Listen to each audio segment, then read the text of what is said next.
Hey everyone, and welcome to DnD Horror Stories with DnD Doge.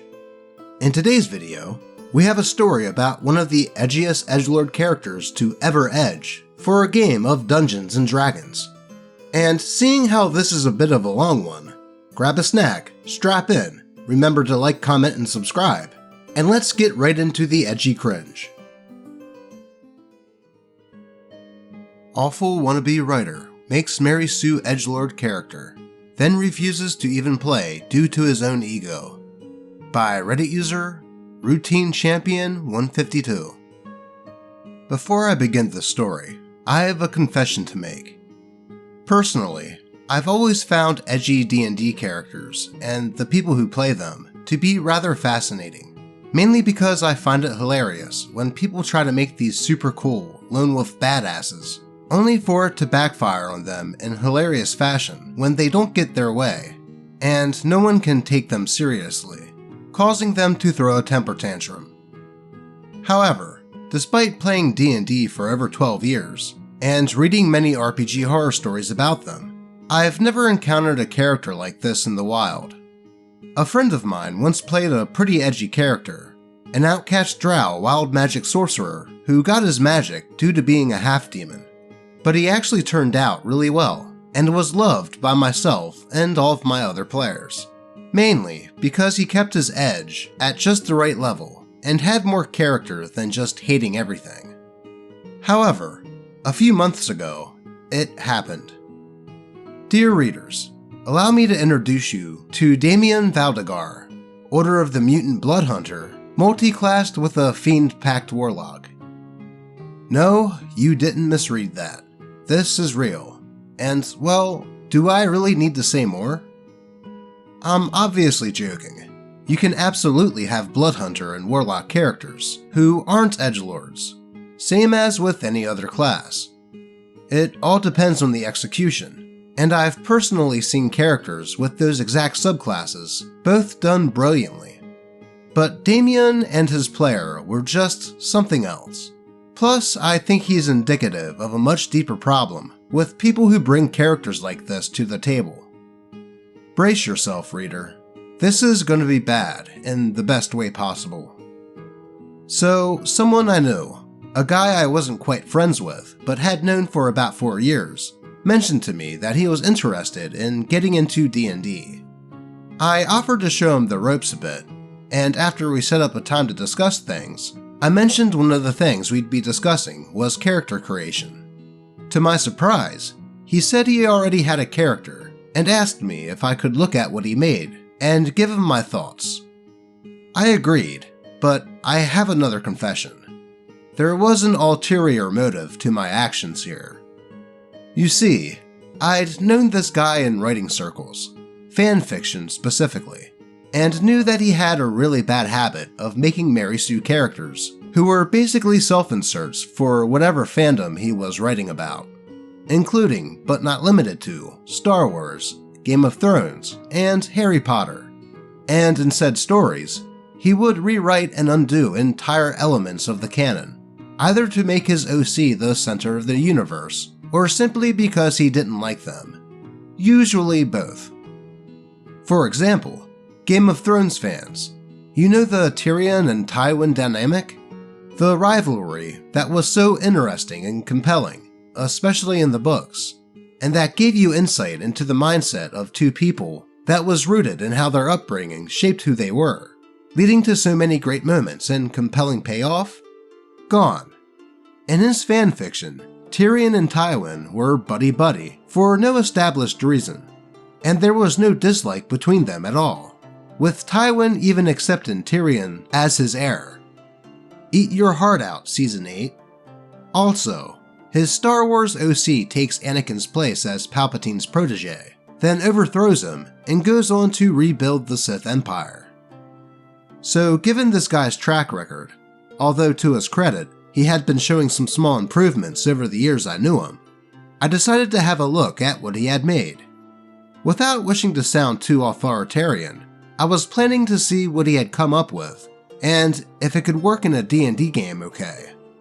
And if I felt that it wouldn't, I was hoping to iron out the bumps with some constructive feedback.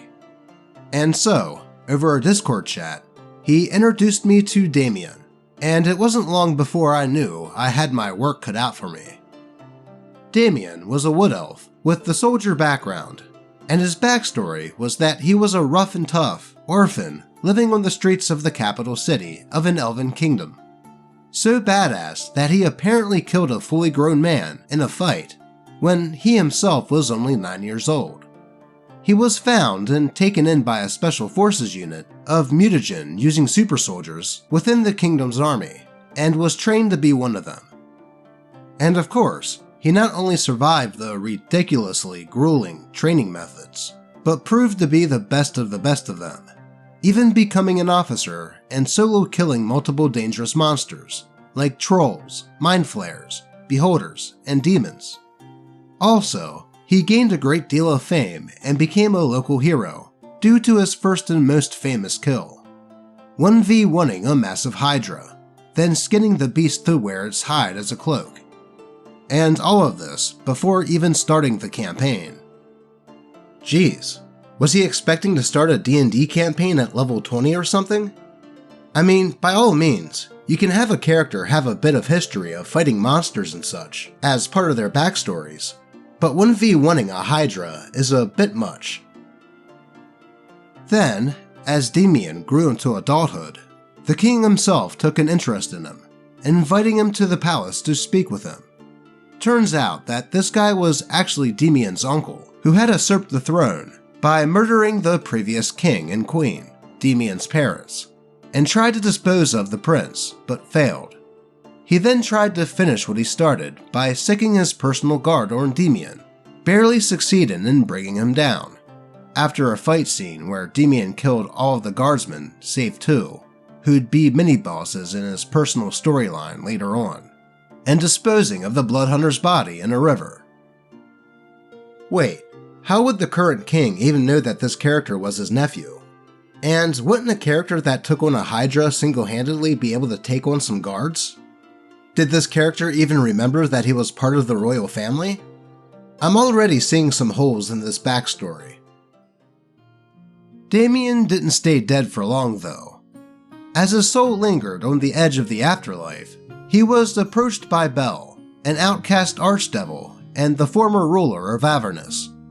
He had taken an interest in Damien for his combat prowess, and apparently sympathized with him over also having been usurped, as Bel had also suffered that humiliation. And so, he proposed a deal: power and the chance for Damien to take back his birthright in exchange for allowing Bel to possess his body. Damien agreed, and so rose from the grave, suffused with the Archdevil's power, and is now out to regain his throne and get revenge against his uncle. This has also changed him physically, apparently giving him sharpened teeth and eyes that, and I quote, "have lizard pupils that burn like hellfire."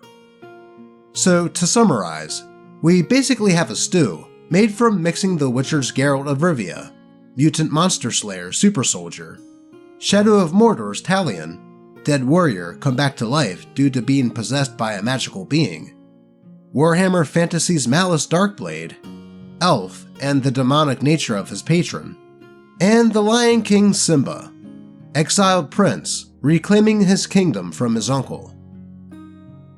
Now that is quite the hodgepodge of inspirations to take from. What do you think of that, Simba? Like, comment, and subscribe. Well, I can't argue with that. But let's keep going. All mixed together, served with a side of self-insert, and horrifically overseasoned with wannabe badass. Now, just to be clear, I'm not going to go after the guy for taking inspiration from other characters. After all, let's not beat around the bush. We all know this is a core part of D&D. Plus, I'm not sure he was even aware of Malice Darkblade's existence. Also, credit where it is due for him, he had done at least some research and actually chose what I thought was a mildly interesting patron. As far as I'm aware, in the Forgotten Realms, Bel isn't actually cast out of the Nine Hells, but an archdevil who might be doing this as part of a plan to gain his throne back. playing and manipulating Damien to seek power, and pretending to sympathize with him after having also been deposed of his own position. Tons of potential there for an interesting warlock-patron dynamic, if you did it right. However, I say this now because they're the only thing I'm gonna cut them some slack on. Because here's where the problems get worse. I don't really see how that could get much worse. I'd imagine trying to incorporate a character that powerful into a party, of which I assume to be starting at level 1, could be a bit of an issue. Unless the getting killed by the guards took away a lot of his physical ability, and coming back from the dead left him in a weakened state or something. Side note, by the way, Damien was described as having silver hair, and, following his resurrection, red eyes. So I have to ask, what is it with edgelord characters and the albino look? I have noticed this quite a few times, where an edgy character is also an albino. Is there some kind of connection? I'm aware of Elric of Melninbone, the OG fantasy albino, but I'm fairly sure most of these guys making edgy characters probably aren't. Sephiroth. It's probably Sephiroth. But I digress. When I heard this character concept, there were concerns I felt that I had to raise after he finished his initial pitch. To be clear, I phrased these as suggestions and accompanied each one with suggested alternatives. I wasn't just saying, quote, "your character sucks," and listing all the reasons why. But here goes.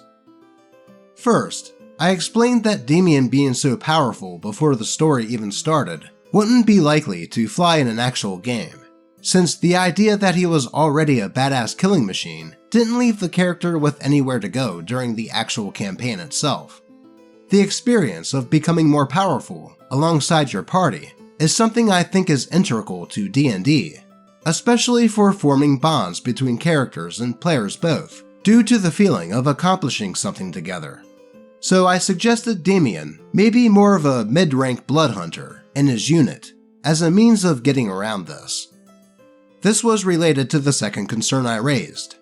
There wasn't a clear explanation as to how Damien managed to avoid his uncle's coup. Was he smuggled out of the palace by a loyalist as a baby? And if they did that, why would they apparently abandon their prince to live as a feral child? They could have raised him themselves, or at the very least, left him in an orphanage. The guy then said that he escaped himself, to which I replied that surely if this happened when he was old enough to escape, surely he would remember something about his mom and dad. He apparently doesn't. So how does that work? Well, that kinda answered my previous question, but left me with a bunch more. One thing I also wanted to ask about, but never got the chance to, was how Damien can apparently 1v1 beholders and demons, but not a group of guards. The math ain't mathing, Chief. Hey, I was wondering the same thing. But that never came about. Because while I was suggesting ways to get around these concerns, I could tell the guy was starting to get frustrated. Even as I said something to the effect of, you might want to sort these to make things easier for your DM to work the story into a campaign. And I frankly started to get the impression that he didn't like or could not take criticism. And his defensive response was legitimately to just start listing off things that his character had done in his backstory, not even seeming to pay attention to what I was saying, almost like he was in a trance. Some of the ones I remember include 1. Damien having a pet dragon that he raised since it was an egg, and uses as his personal mount. Not a drake, an actual dragon. 2. Him fighting in an outright invasion of his homeland by an orc army, and turning the tide of a battle single-handedly by descending from on high on his dragon and cutting down the orc chieftain and all of his bodyguards. And 3. Love interests. Apparently, Damien had a hot girlfriend, and he literally described it as being like Batman and Catwoman's relationship, right down to his girlfriend being a career thief who uses a whip as her main weapon. He also said something about Damien rescuing a noblewoman's beautiful daughter from a drow enclave that was raiding the kingdom's lands, wiping out the dark elves to the last man. He then brought the daughter back home, and they also began a romance. So he has a harem. Of course he does. All this was obviously setting off a deafening level of Mary Sue alarms in my head. And while over the course of this conversation, I was really starting to wonder what I could do with this, though I decided not to give up. So instead of running the risk of making it feel like I was just picking holes in his idea, although I don't think that is what I was doing, I decided to ask him where he was planning for his character's personal storyline to go. This got him excited again, and he went into a long and detailed description of how Damien would return to overthrow his uncle and reclaim his kingdom, including some very detailed descriptions about how his character would besiege the city with an army, fight his way through the castle single-handedly to find his uncle cowering on the throne, and after fighting and disarming him, he'd drive his sword into his uncle's heart and send his soul to the Nine Hells. Then, after becoming the rightful king and taking his girlfriend as his queen, I have no idea which one of the two he meant by this, by the way, he had an even higher goal in mind. Although his explanation wasn't so clear for how this would happen, he was planning for Damien and Belle to return to the Nine Hells, regain Avernus from Zariel, and then go on to overthrow Asmodeus and make themselves the new ruler of the Hells. Now, I'm not a Forgotten Realms lore expert, so I'm not going to say anything on whether that would be even possible. But over the top as it was certainly a fun idea, and I said as much, telling him, "Okay, that's actually kinda cool. I'm sure if it fit the campaign you and your party were in, your dungeon master could work that in." His response was, "What do you mean?" To which, over a bit of back and forth, I explained that usually in D&D, the dungeon master will have the story of the campaign they're telling, and will work in player backstories as they go, where appropriate. That's how I do it, at least. Upon hearing this, the guy started to lose it. First, in a confused, panicking sense, as he tried to puzzle out that Damien wouldn't be at the center of the campaign. And then, he seemed to start getting increasingly angry when I mentioned that the other players would be tagging along. He might have to play through their characters' backstories as well, and how things might not go exactly as he wanted. For context, I ended up saying something to the effect of, "Sometimes in D&D, things don't go to plan. I've had a couple of situations where I've been, hell yeah, this is going to be awesome, and then the dice just don't pan out. But that's just part of the game." This didn't help though. He started raising his voice, saying that he was worried that the other players and characters would ruin his story, and that the dice might screw up what he had in mind. I tried to calm him down by saying that the other player characters in D&D are usually invested in helping the rest of the party, unless one of them is a real asshat. "Gee, I wonder which kind of player this dude would be." And that the different strengths of a varied party usually help make things easier and make a party better at progressing the story. After all, I said, no character can be the best at everything. And then, the crap hit the fan. The dude outright yelled at me, accusing me of calling his character a Mary Sue, and ranting about how everyone he asks to look at his character ruins his ideas by wanting to change them.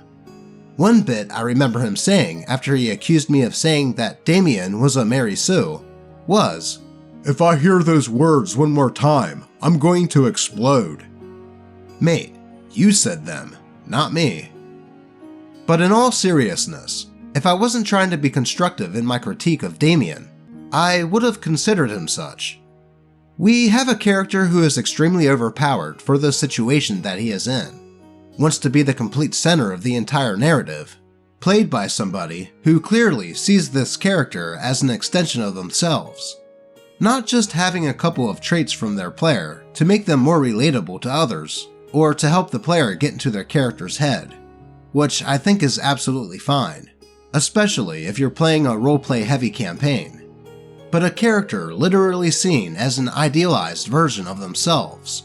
No more, no less. There's an important difference. Anyways, after a long and uncoordinated rant about D&D now sounding stupid and wanting to find a different place that he can use Damien, he left the call. So yeah, that happened. In truth, I'm glad this guy didn't end up joining my group, if what he was expecting was for us to rewrite the entire campaign and party to focus solely on him. And without a doubt, Damien is one of the worst characters I've ever personally come across. I have seen a few dark characters work in D&D before, my drow sorcerer friend, and a few others included. But having heard of plenty of edgy, quote, badasses like this over the years in other people's horror stories, and now seen one for myself in the wild, it just confirms a suspicion I've held for many years. These people don't want to play D&D, a cooperative role-playing game. They want to play Cold Steel Lone Wolf's personal power fantasy. They want to be destroying every obstacle left, right, and center without ever being challenged or expected to grow. They want to be seen as playing a deep and complex character, despite not even coming close to meeting the requirements for either of those. And above all else, I don't think they even want to play a game. I think they just want to be the main character in their own story, where all the other players either don't exist at all, or are just a captive audience to behold how awesome they are, or rather, how awesome they think they are. That's one of the things that stuck out to me as a big difference between my friends who have played dark characters and people like this guy here. Should I have stuck it out for longer, or just never bothered in the first place? I don't know. Was I foolish to expect more from this guy, given I knew what his writing was like? Most likely yes. I guess I just try not to think that anyone is beyond improvement, so that's on me. Also, without wishing to turn this into an Am I the A-hole post, part of me wonders if I might have crushed this guy's desire to play. I just didn't want to set him up for failure by making him think that D&D was going to be a solo game, where the plot would revolve entirely around his character, even if that was what he wanted. I think what frustrated me the most about Damien's player was that, outside all the obvious edge and wannabe badass energy he was attempting to put out, I could see a faint glimmer of potential. A character being manipulated by Bell to seek greater power, so he could claim revenge and eventually pave the Archdevil's way to reclaiming Avernus, could be a really cool personal storyline, provided it fit the campaign. But that was the problem. If it fit the campaign. Whether this guy had done lore research on D&D, and that's what got him into it, without realizing how the game itself works, or if he did know, and was just willfully ignorant of the matter, I don't know. But he clearly expected to only be part of a story tailored to his character and nobody else's. And I know at this point, we're all gonna say, mate, why are you even playing D&D? Just write a book. But the scary thing is, reader, he will probably try. TLDR. Cringy guy with a background in bad writing makes a really edgy and overpowered D&D character. Asks me for feedback. Gets annoyed when I suggest some changes might need to be made. Then throws a tantrum and refuses to play when he realizes that the entire game won't revolve around his fun and his character. Yeah, I would definitely say that this dude had a terminal case of main character syndrome. With that whole backstory of his character doing things that only a level 20 character might have a slight chance of doing, like taking on a Hydra all by himself. Then for him to flip out when finding out that there would be other players playing characters alongside his, and that he wouldn't be the center of the game. I don't think that OP did anything wrong here, and I would tell them not to worry about if they turned this potential player away from Dungeons & Dragons. Like OP said, they were glad that this potential player wouldn't be joining their game after all this. Plus, OP most likely saved another unwitting D&D group from having to deal with this guy. Though, for any player or dungeon master listening that may be looking for another player to join their game, make sure to keep a lookout for a character named Damien and his self-insert edgelord character. But that is all I have for you today. As always, I appreciate all of you, and may your games remain cringy edgelord free. Until next time.